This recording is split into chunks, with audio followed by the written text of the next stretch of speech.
Kasama ko po siya ngayon. Andito po kami sa venue. Andiyan kayo? O sige, pupunta ako dyan ngayon. Ang susunod na programa ay rated PG. Ito ay nangangailangan ng patnubay at gabay ng magulang para sa mga batang manunood.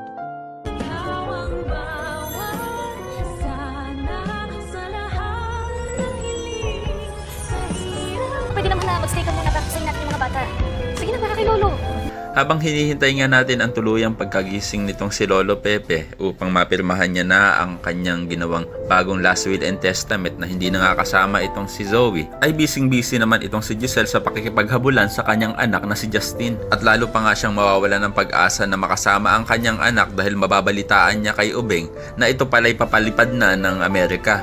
Kaya naman galit na galit si Giselle sa kanyang kapatid dahil bakit daw hindi nito sinabi sa kanya agad na ang kanyang anak pala ay may balak ng umalis ng Pilipinas kasama ang kanyang tatay na si Eric. Yun nga lang, sa halip na palakasin ni Robert ang loob ng kanyang kapatid ay sisisihin niya pa ito. At parang pinapahiwatig ni Robert kay Giselle na mag-move on na lang ito at tanggapin na lang ni Giselle na hindi daw talaga siya kayang tanggapin ng kanyang anak. Maya-maya na may tatawag si Annalyn kay Giselle upang ipaalam ang Christmas party ng mga bata na kailangan ng presensya niya doon dahil nga wala si Lolo Pepe na nag-organize nito. Parang wala pang hangganang pumunta si Giselle doon dahil nga mas gusto niyang makita ang kanyang anak na si Justin. Pero nang mabanggit na ni Annalyn kay Giselle na kasama niya ang kanyang pinsan na si Justin ay dito na nabuhayan itong si Giselle. Kaya naman halos magkandadapa pa sa pagmamadali itong si Giselle upang maabutan niya ang kanyang anak doon kasi baka magbago ang isip nito at umalis bigla. Sana nga ay tuluyan ng lumambot ang puso ni Justin para sa kanyang ina na nananabik na sa kanya. Pero gagawa pa rin talaga ng paraan si Annalyn upang pigilan ang pag-alis ng kanyang pinsan.